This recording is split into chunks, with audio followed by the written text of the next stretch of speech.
Imagine keeping a diary that holds not just your daily life, but the struggles, joys, and deep moral dilemmas of your time. In chapters 13 through 18 of A Gathering of Days, Catherine Hall faces difficult choices, unexpected losses, and the changing world around her. How does she navigate the harsh winter, a secret act of kindness, and a heartbreaking tragedy? Let's dive into this powerful section of Joan W. Bloss's award-winning novel. Welcome to Hain, the adventures of a Catholic family that homeschools, public schools, online schools, and has one super obsessed with baseball kid.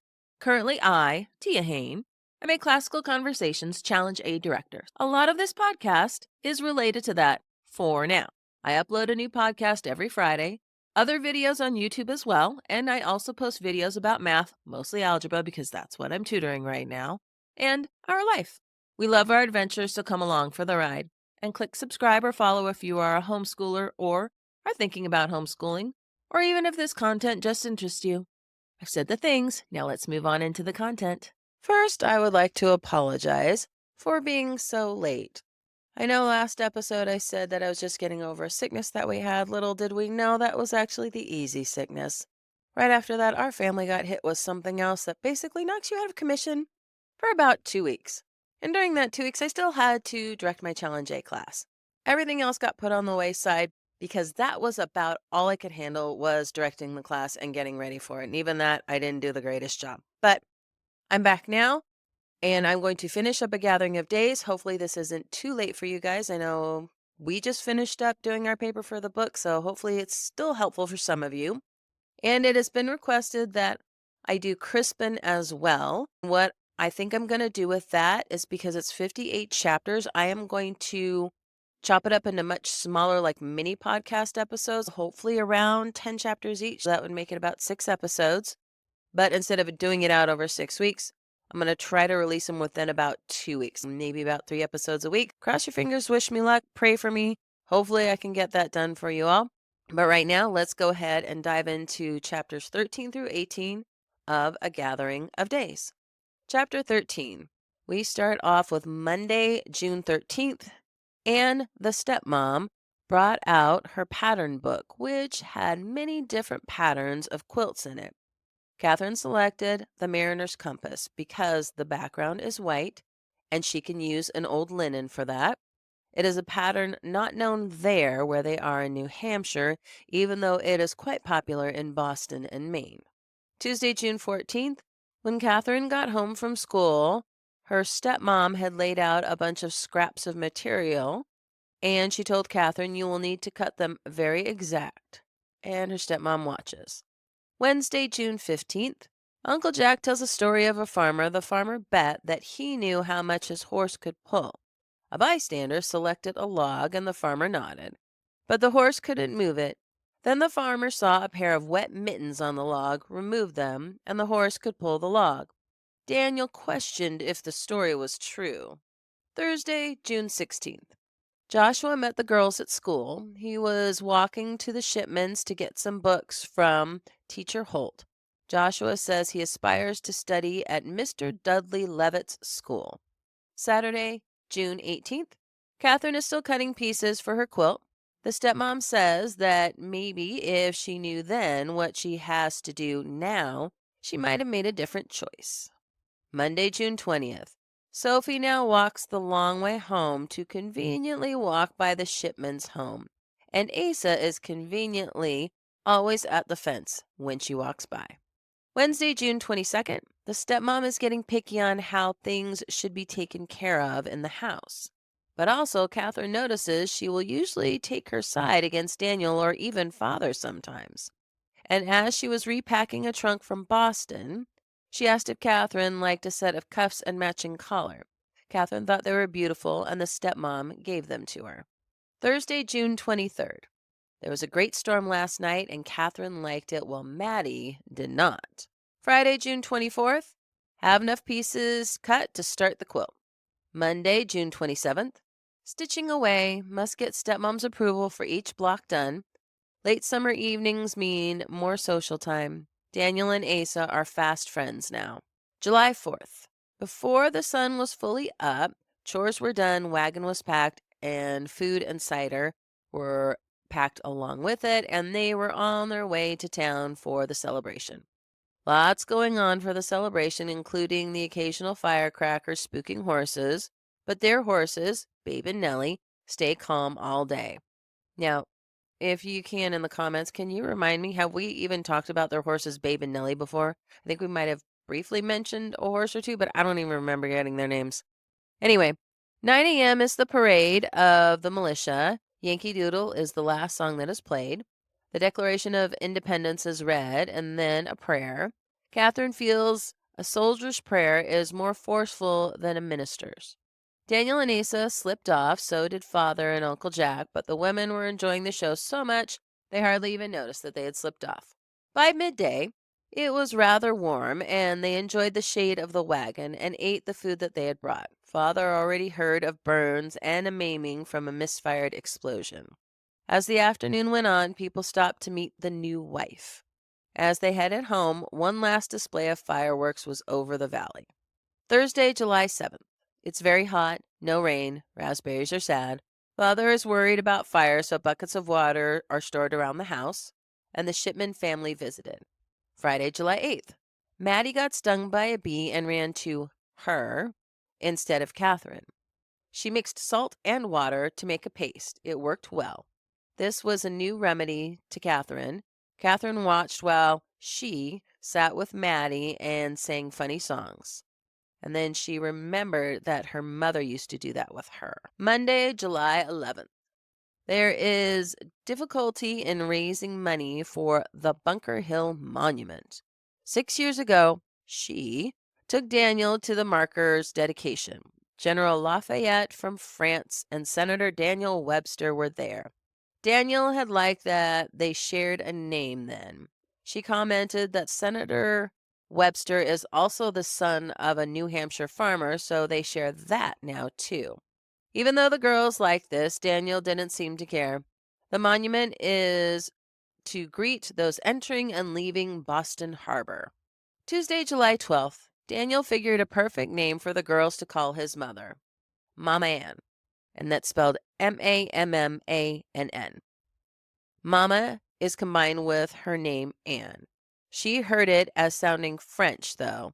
Later, Catherine said, "Good night, Mama Ann," first time that she has addressed her directly. Wednesday, July 13th. Daniel is teaching Catherine sums, as in adding.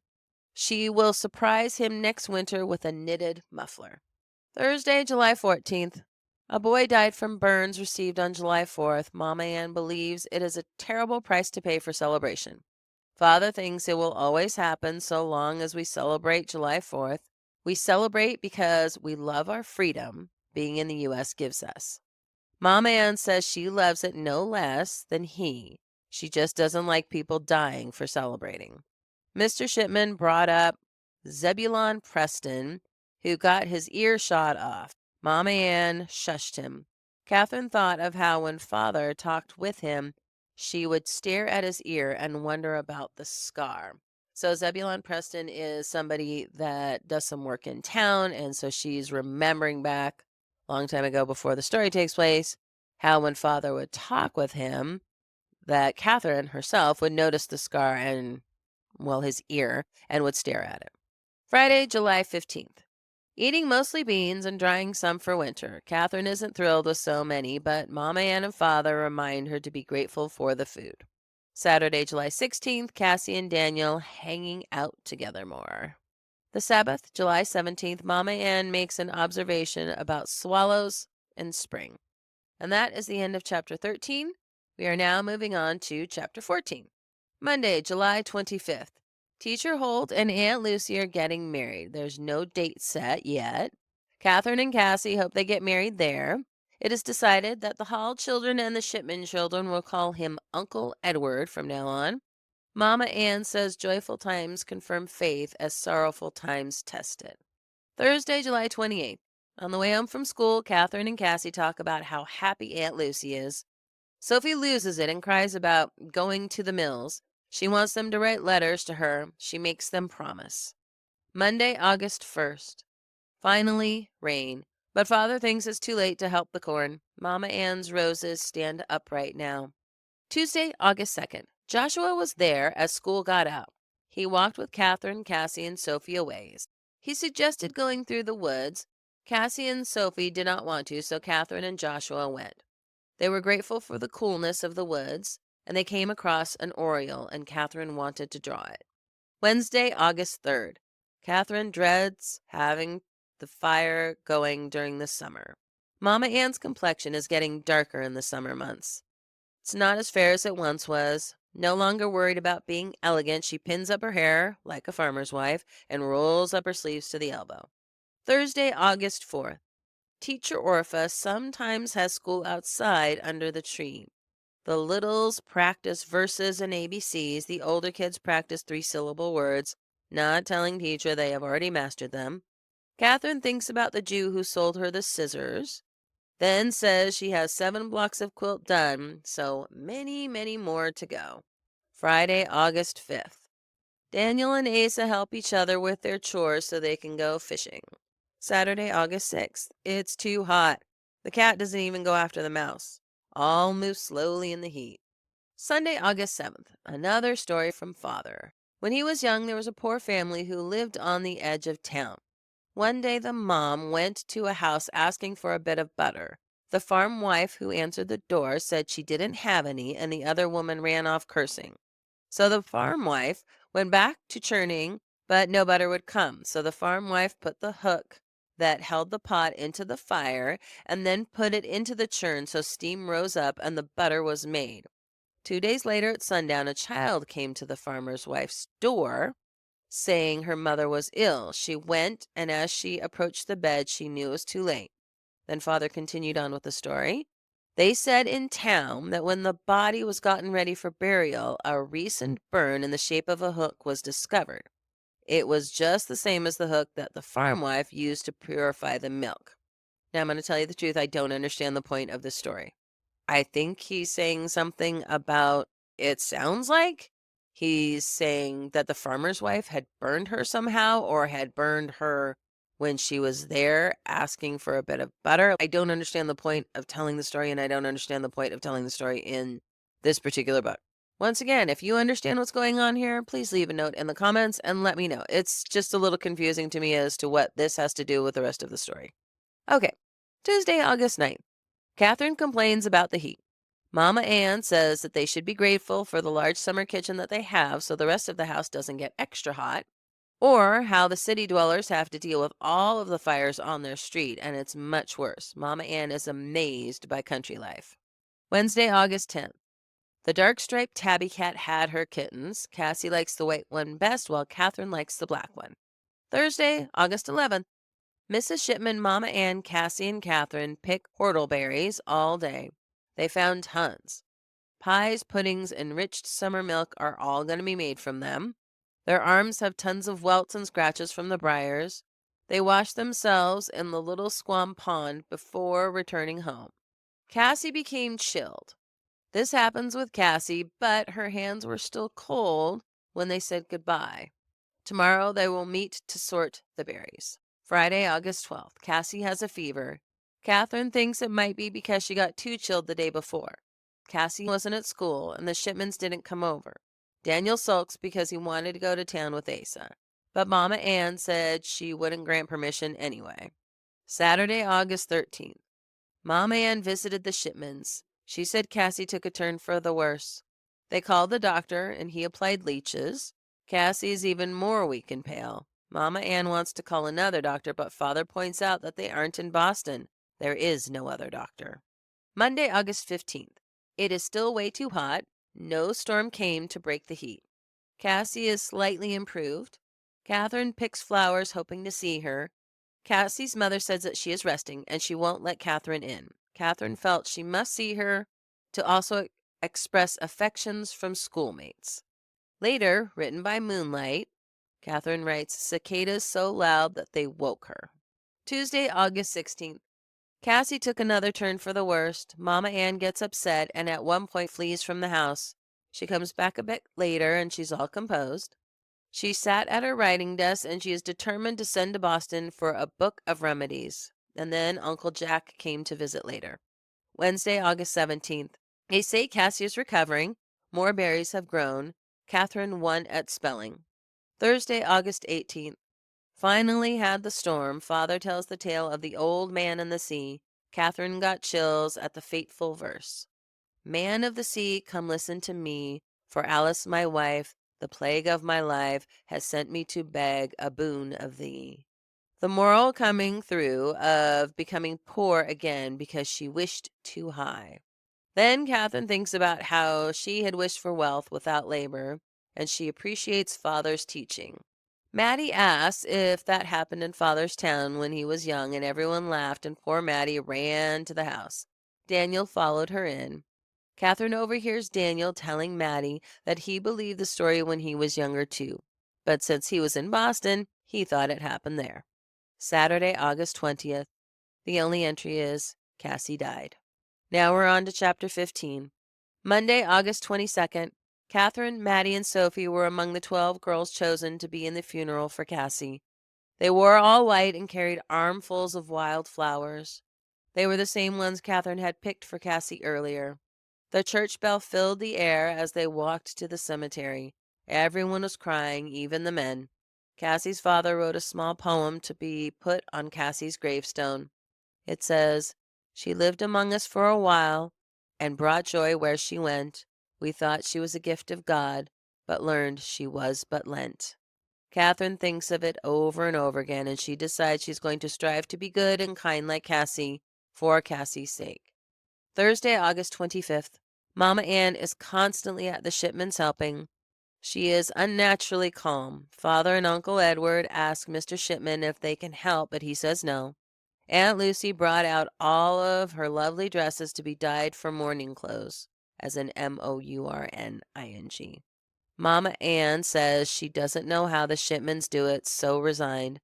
Father just agrees with an I know. Friday, August 26th. 1 week ago, Cassie was alive. Catherine is glad their last time being together was so filled with joy. Saturday, August 27th. Catherine rewrote the last page of their speller.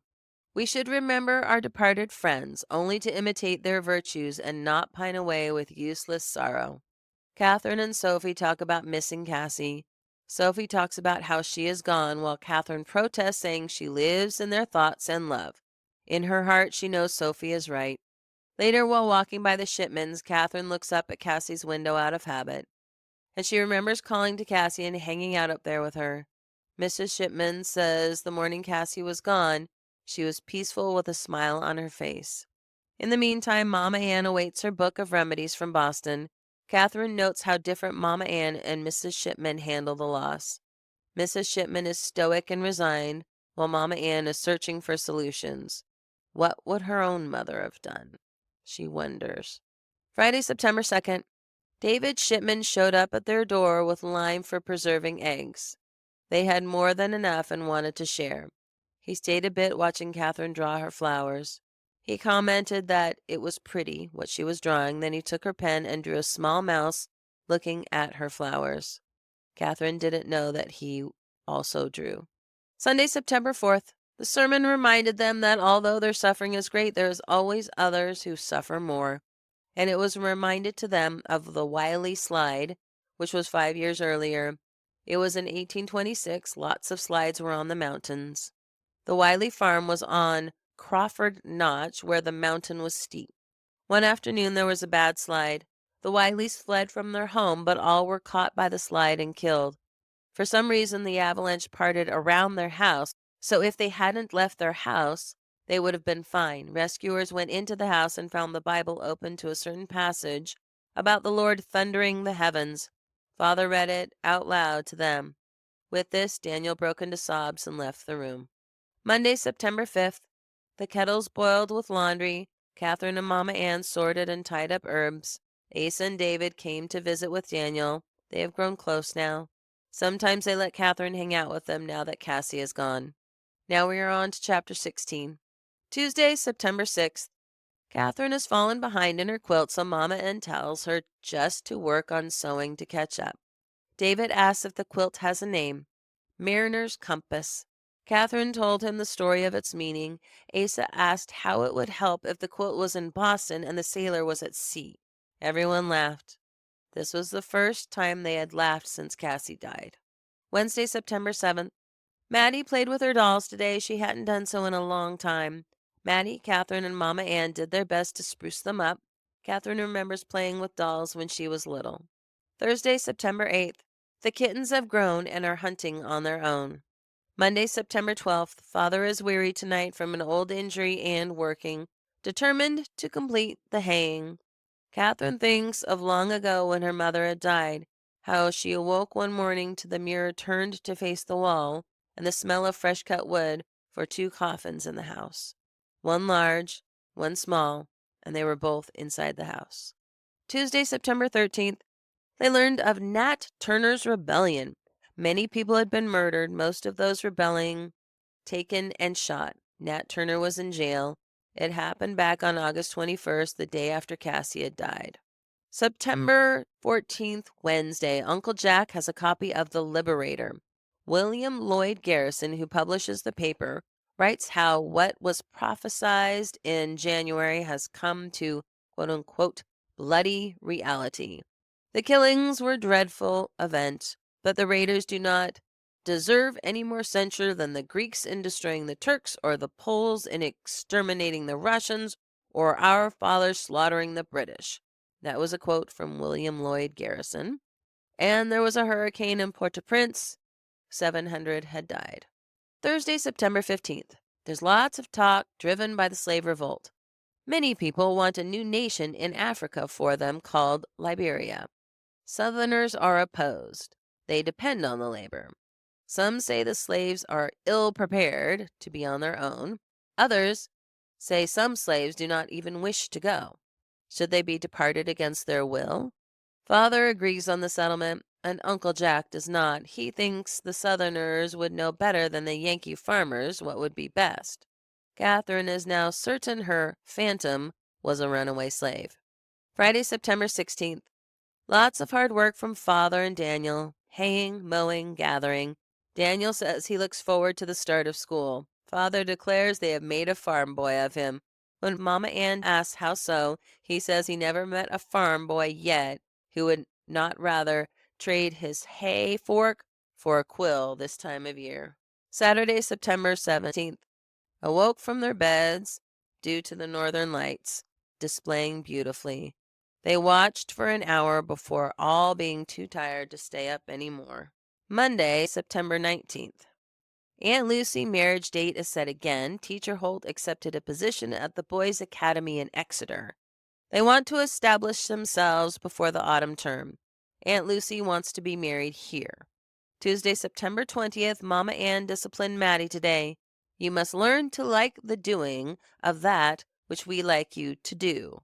That was in quotes from the book. Catherine remembers how she used to struggle with Maddie. Discipline of the will. Tomorrow, Sophie leaves for Lowell. Wednesday, September 21st. Many were gathered to see Sophie off. She wore pinned to her bodice a lock of braided hair, looking like Asa's.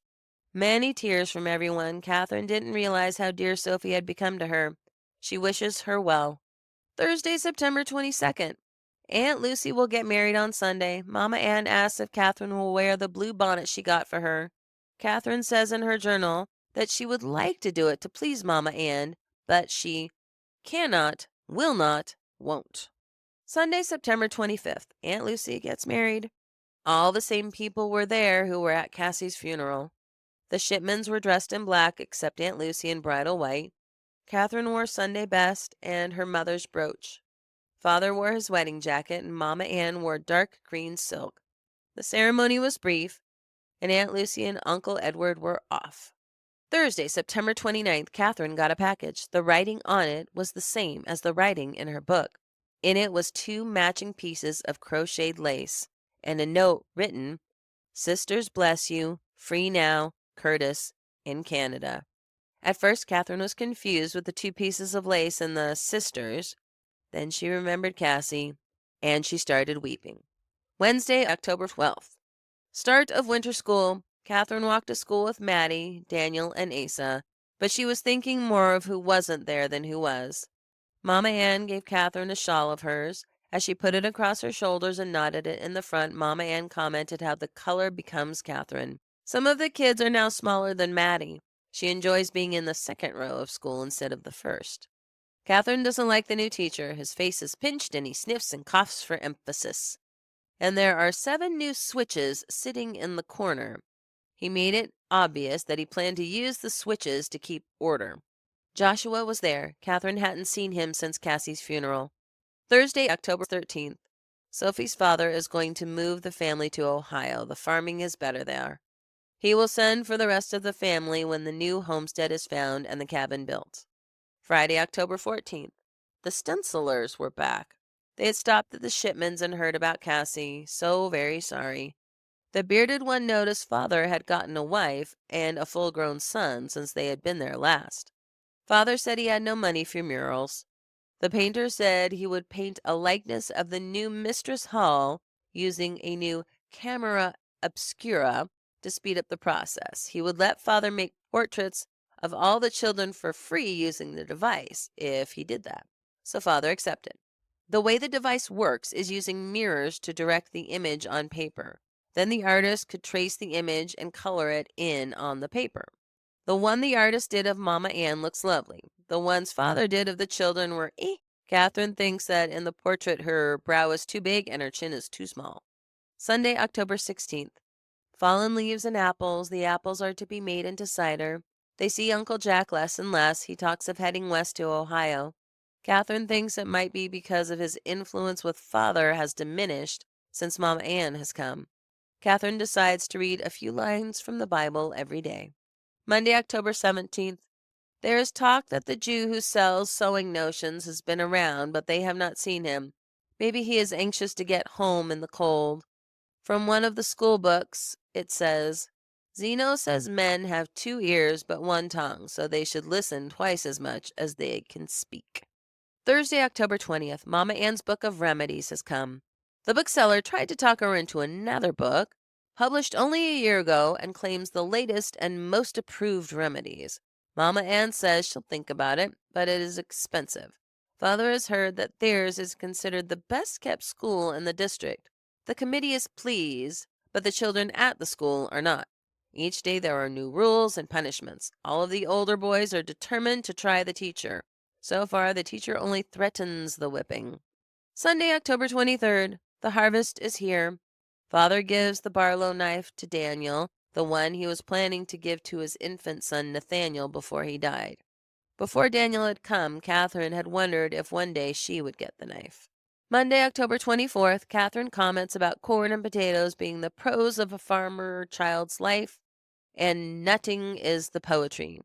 Chestnuts, beechnuts, hickories are plentiful, also butternuts, which are Catherine's favorite. Catherine writes about how she loves this time of year and wishes harsh winter would never come. Catherine is working on her quilt by the fire. Sometimes Maddie helps her. Mama Ann is working on hooking a rug. The house needs more warmth underfoot and it needs more color. Tuesday, October 25th. Yesterday, Joshua got in trouble at school. He rose from his place before dismissal, and he showed no shame when reprimanded. The teacher got all mad and the room fell silent and still. Then a giggle was heard. Even though it was not Joshua, the teacher called him to the front of the room. He put several switches on the desk to choose from. He told Joshua to remove his shirt and present his back to the room. As the teacher lifted his arm, Daniel and Asa, and eventually all the boys, promptly ran to the front of the room, picked up the teacher, and threw him into the yard. Nothing was said at home, even though father had to have heard. Catherine feels Daniel suffers more with father being mad than with the teacher in all his wrath. Now we're on chapter 18, the last chapter. Wednesday, October 26th. Father described the happenings of Monday as a prank. Daniel and Catherine were shocked. Mama Ann said, her daughters, that's in an exclamation point. So Catherine, when she's writing in her book, she's very, I don't know what it would be because she just put an exclamation point, but she has quotes around her daughters. Mama Ann is now calling them her daughters. I think Catherine actually likes it based off of what we'll read in a little bit here. Mama Ann said her daughters shall not continue to be exposed to such common cruelty from the teacher. Maddie and Catherine are withdrawn from the school. The children are told of their decision when they got home. Mama and Father talked about it. They made a decision, so when the children got home from school Wednesday, October 26th, they are informed that they are not going back to school the next day. Mama Ann will teach them at home. She is a teacher and she has already written to Boston for books. Daniel was supposed to be taught at home with them, but he felt loyal to Asa and David and the other boys, so he pleaded to go back. Thursday, October 27th. Mama Ann said she would have lessons set out every morning early for them. They would have 2 hours of study. After Mama Ann would listen to them and correct anything. Catherine thought today was quite comical because in between asking questions and receiving answers for school, there were interjections of, Catherine, my scissors, please. Dear child, do raise up that pot. Maddie, that sauce is going to scorch. Catherine, watch your stitches. Friday, October 28th, Aunt Lucy Holt is going to have a baby in early spring. Saturday, October 29th. Almost all of Catherine's quilt is pieced. Mama Ann is going to talk to Father to see if the quilting frame is good or needs repair. They will have a quilting. Sunday, October 30th. As the day was ending, Father sat next to Catherine and talked to her as she was spreading out her quilting pieces to see how to join them. He said her mother would be happy. At first, she didn't know what he was talking about. Then he commented on how we are all wanderers and strangers, and how we all travel uncharted seas. Catherine figured he was talking about her phantom stranger, Curtis, and also Cassie, now called on a great journey. Catherine says she now believes we are all joined in some way. Monday, October 31st. Today, Catherine was ready to deal with the Freeman's lace. She wrapped it with dried flowers and set it beside Cassie's grave, and she doesn't tell anybody about it. Tuesday, November 8th. Sophie sends home good wages to her family. Catherine thinks of possibly joining her when she turns 15, unless Sophie has already moved to Ohio by then. Thursday, November 10th. Mama Ann is helping Catherine knit a cap for Aunt Lucy's baby. Catherine wonders if they will name her Cassie if it is a girl. Wednesday, November 23rd. The Shipmans are still grieving.